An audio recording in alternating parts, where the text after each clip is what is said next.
The U.S. Navy just surrounded a $26 trillion gas field in the Philippines. China can't touch it. Sounds huge, right? Like one move just changed everything in the South China Sea. But once you strip away the viral headline, the real story is a lot more interesting and a lot more complicated. Here's what's actually happening. In January 2026, Philippine President Ferdinand Marcos Jr. announced a new natural gas find near Malampaya, the country's most important offshore gas field located off Palawan. Reuters called it the Philippines' first gas discovery in over 10 years, and that's a big deal. Why? Because Malampaya is running out. And as it declines, the Philippines has been forced to rely more on coal and expensive energy imports just to keep the lights on. Now here's where the $26 trillion gas field claim starts to fall apart. That number gets thrown around a lot online, but it doesn't refer to one massive confirmed gas field. There is no single, proven $26 trillion jackpot sitting under the sea. Instead, that figure comes from broad estimates of the Philippines' total potential oil and gas resources, spread across multiple basins, many of which haven't even been fully explored yet. So no, this isn't one field that the U.S. Navy just locked down overnight. Right now, the real verifiable energy story is Malampaya East-1. This isn't speculation, it's on the record. According to Reuters, President Ferdinand Marcos Jr. revealed early test results from the new well, and they're impressive. The well flowed at 60 million cubic feet of gas per day, with signs it could produce even more.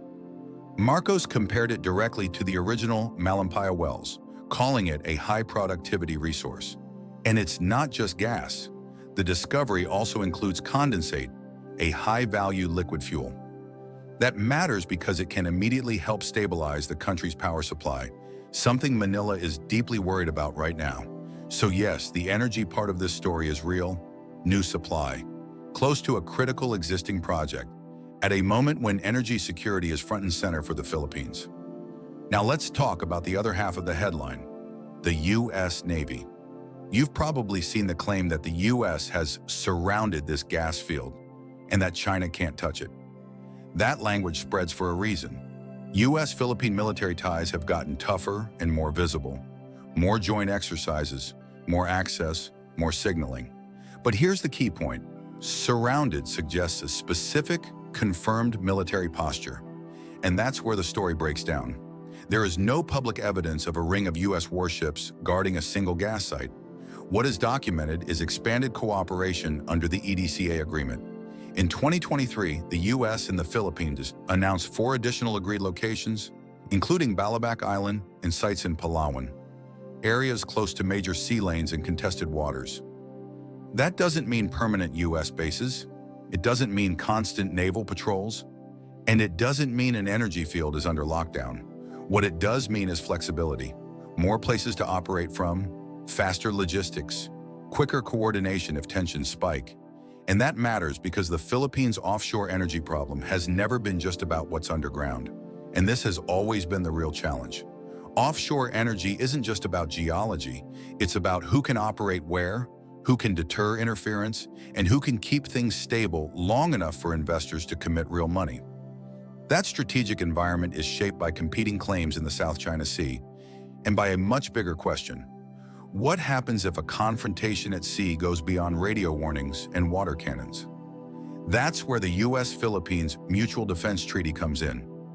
A U.S. Congressional Research Service report highlights language the State Department has repeated for years. It centers on Article 4 of the treaty and where it applies. Here's the key line, because everything else builds on it.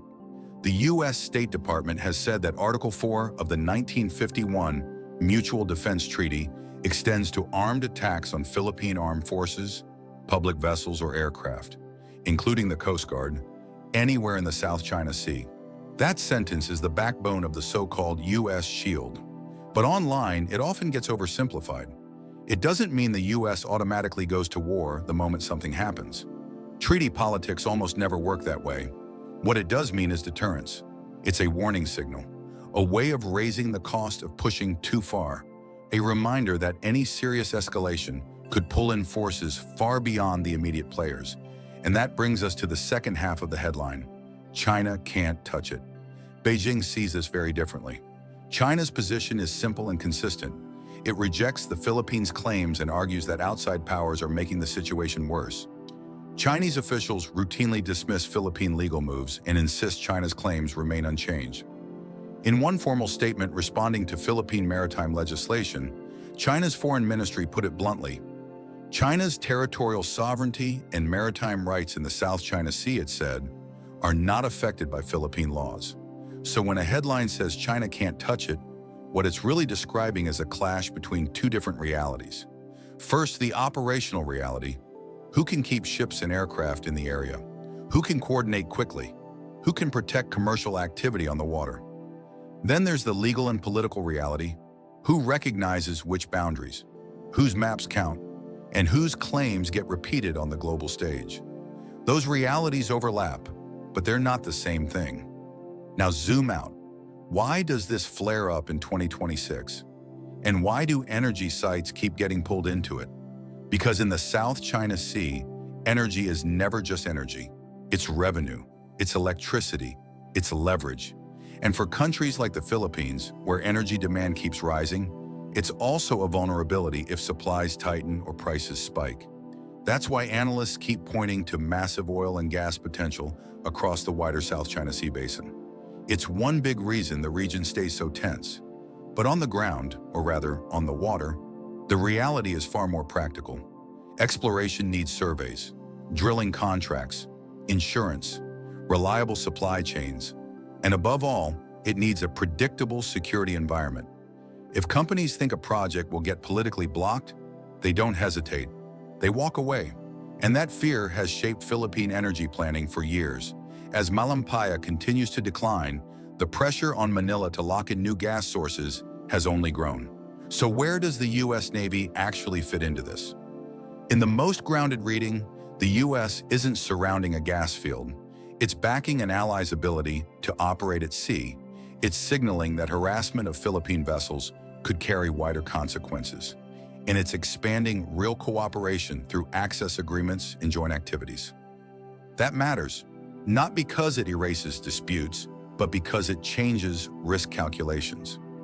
And that's the core of the so-called 2026 standoff. This is a contest over risk, resolve, and credibility. For Manila, the challenge is securing energy supplies while defending what it calls its maritime rights. For Washington, it's reassuring an ally without getting pulled into a crisis spiral.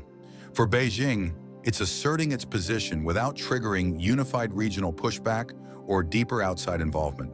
Even U.S. government language reflects that balancing act. Congressional research notes that Washington takes no position on competing sovereignty claims, while emphasizing peaceful resolution and opposition to coercion. That's the careful reality behind the blunt, viral framing. It's also worth updating the cast of characters behind the headline. In 2026, Donald Trump is back in office in Washington, shaping U.S. alliance posture. In Manila, President Ferdinand Marcos Jr. is pushing energy security and spotlighting new discoveries near Malampaya. And in Beijing, Xi Jinping remains firmly in control, with tighter oversight of military decision-making. So how should this story really be framed? Here's a version that stays intense and stays accurate. The Philippines is highlighting a new gas discovery tied directly to national energy security. The U.S.-Philippines alliance is deepening operational cooperation and signaling treaty commitments in the South China Sea. China rejects Manila's claims and says its position hasn't changed.